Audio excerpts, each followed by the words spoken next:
Okay, so what's happening here at this conference today? What is it about? What are the guests talking about? What's the main point? Just got a number of different speakers here, lawyers, doctors, preachers, students, all different people who are just speaking on freedom issues in Canada today. So most of them came to prominence during the pandemic. Recently, it was announced that the pandemic is officially over. How do you recap the last 2.5 years of this pandemic? totalitarianism. Totalitarianism.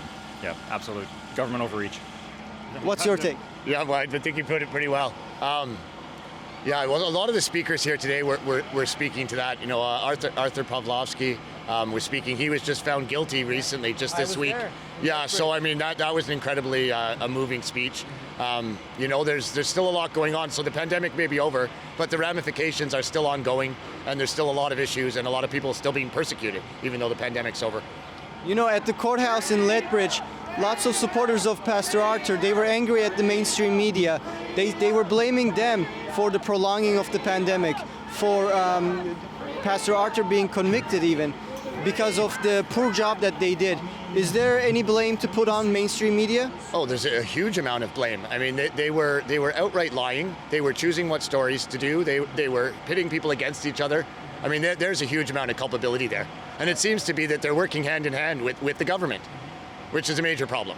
Yeah, well, they're funded by the Yes, exactly. So, yes, exactly. Heavily funded, as we saw on Twitter recently. So it'd be good if the country would wake up and listen to more than just the mainstream media, open their eyes a little bit more, reach out and see what's actually going on, and see that there are just lies being spread everywhere by our mainstream media.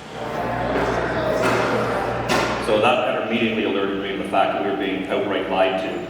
But boy, telling those truths certainly turned my world on its head very fast. Within 24 hours, a fake website, my name went up. A fake Twitter account went up. They're still both active. And yeah, there was just a very professional smear campaign. It's very coordinated, so fast that it was pretty obvious that there's a network out there that are acting to silence any professionals who speak up, any experts. What were the things that you heard today here at this conference?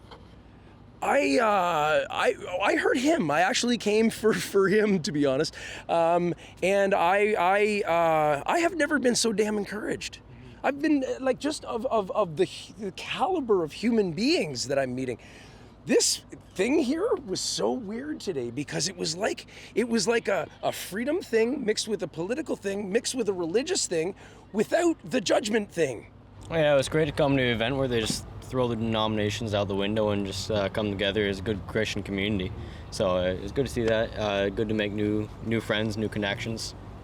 You guys remember the times when we weren't able to come together like this due to COVID restrictions? Well, today, COVID, they say it has officially ended. How do you recap the last 2 years? Tyrannical.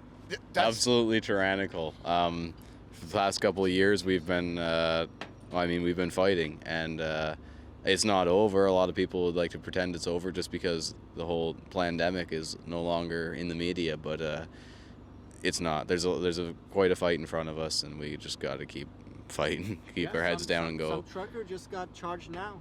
Yeah, 4 charges, 15 months. And Mr. Pawlowski, who I just had the honor to share the stage with, he just got convicted as well, so it's far from over. Yeah, there's still the ramifications and the persecution. It's funny, that's the exact same answer his father gave, like when asked that question, tyranny or tyrannical. And you know, the tyranny hasn't stopped just because they say they're the end of something. I mean, the consequences are ongoing, and they're going to be long term.